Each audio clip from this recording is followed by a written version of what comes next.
Hello, and thank you so much for joining us today. This is Parker Marchant. I know it's been quite some time since I have been on the air, but I certainly did want to take time out today to say a few words about an incredibly courageous and wonderful man. Sadly, this week, on December the 5th, we lost a legend. The iconic Nelson Mandela, civil rights leader and transformative person all around, someone who essentially touched lives in ways that were thus far unimaginable. Nelson Mandela was someone who did not just belong to his family, the people who loved and knew him well. And of course, I would like to state, before I continue any further, my deepest condolences to the Mandela family and friends. I am certain at this time you are not only mourning a loss, you are celebrating a life that transcended so many different levels and areas of life. I mean, to the extent that it was worldwide. Mandela was a force of nature. He was also, in so many ways, a walking contradiction. How can you attribute such ebullience and such magnetism and mental brilliance to someone who suffered the injustices of a person living in a society where he was considered not to be someone who was worthy as his counterparts who were of another hue? Under the system of apartheid, so many lives were destroyed, so many dreams were denied. Mandela's spirit and his tenacious ebullience really led him to form and leave behind a legacy that has definitely transcended generations.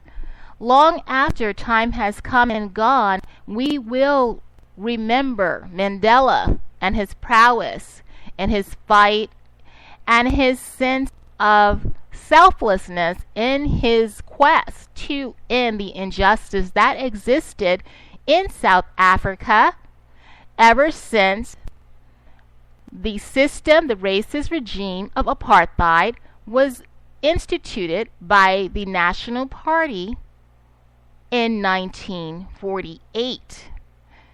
As we know,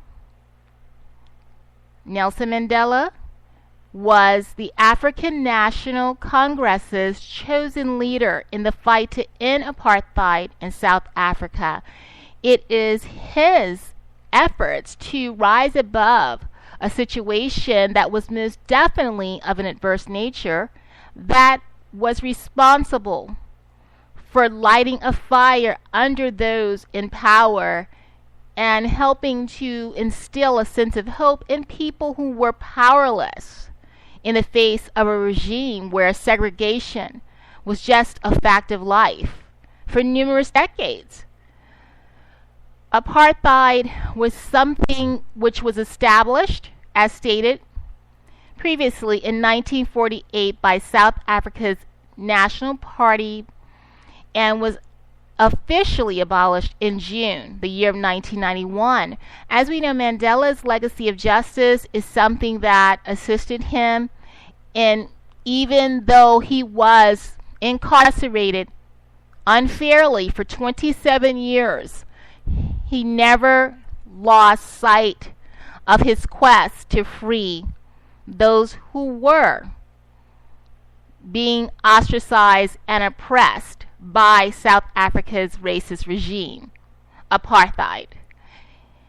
Because of Mandela and the tireless efforts of those who worked side by side with him in the African National Congress, progress towards ending such a regime was certainly made. There was no question that without Mandela's leadership, not to mention his courage in the face of adversity, this may have never occurred. Apartheid may still be in place today. However, in spite of the fact that Mandela was mistreated, in spite of the fact that he was someone whose health suffered greatly when he was imprisoned so unfairly, this was something that never seemed to affect him, at least not on the surface. Naturally, there are scars when you are a human being and you are subjected to unnecessary, perilous circumstances that are not within your own control, when you are mistreated and when you are maligned in a way that, of course, you do not deserve, and you are not given the chance to thrive simply because of the fact that you are not in the ruling majority that states that you are in some way or somehow inferior to the rest of those people living in that particular society.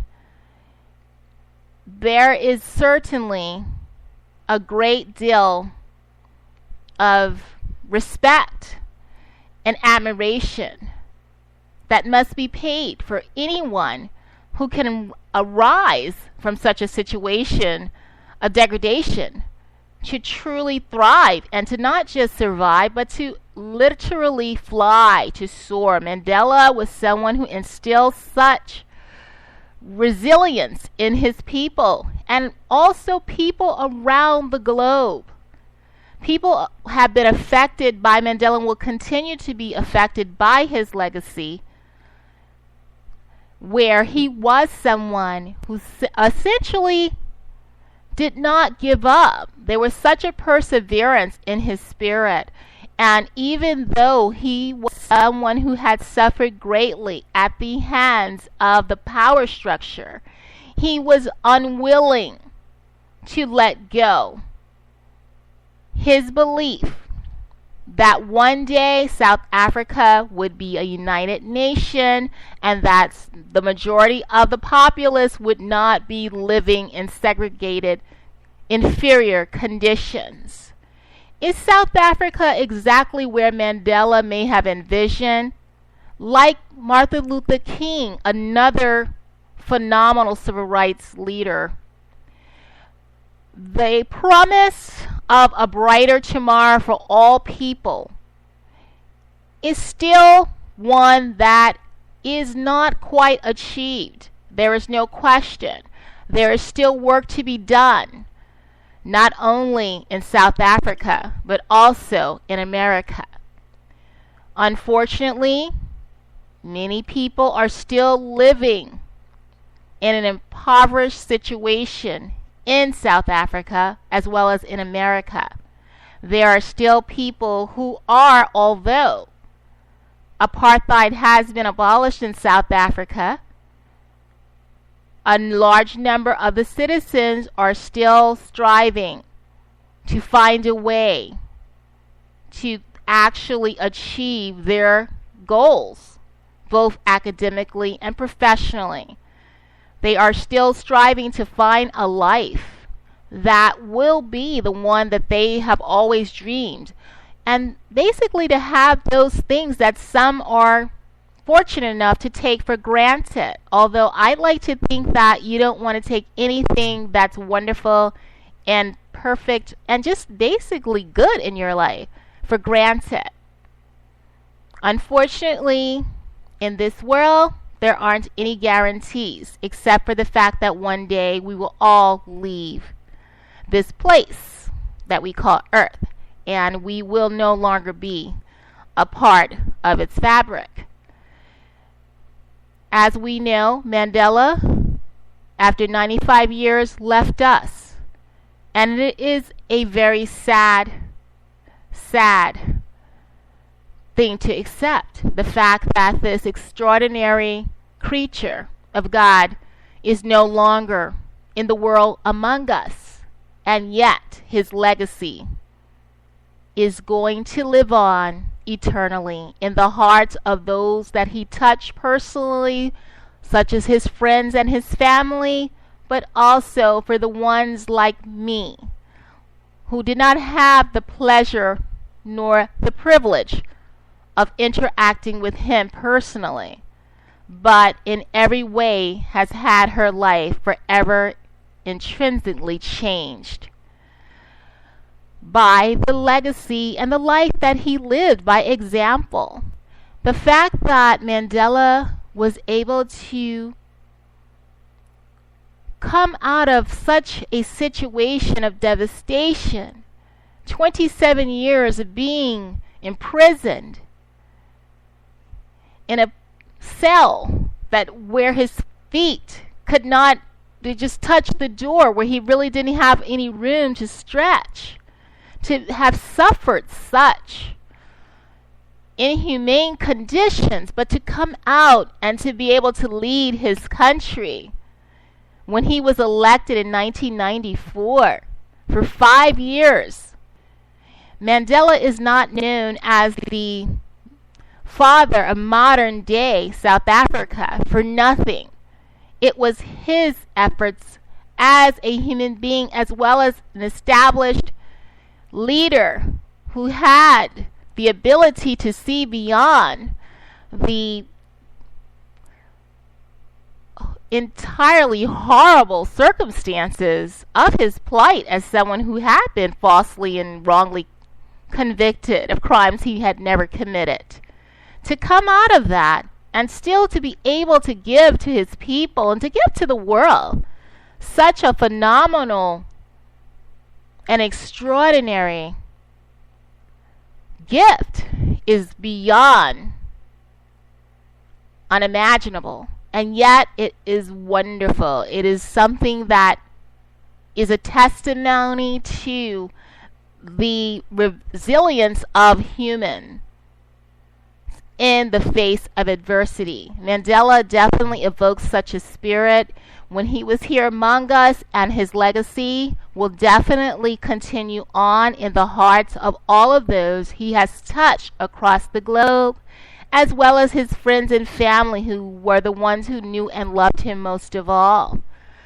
They were definitely privileged beyond compare, and to know that their loved one has left such a mark on humanity must be enormously transformative in every way imaginable. Mandela, who won the Nobel Peace Prize in 1991 for his efforts in abolishing apartheid. Actually, I correct myself. He won the Nobel Peace Prize in 1993. He was actually someone who committed his life to attaining justice for all people. There was no question that Mandela was a man of love and peace. He was someone who embodied everything that is good about the human being. For those who are committed, those who work effortlessly without thank you, who are not looking for gratitude, who are just genuinely devoted to making life a worthwhile proposition for everyone who is in this world among us.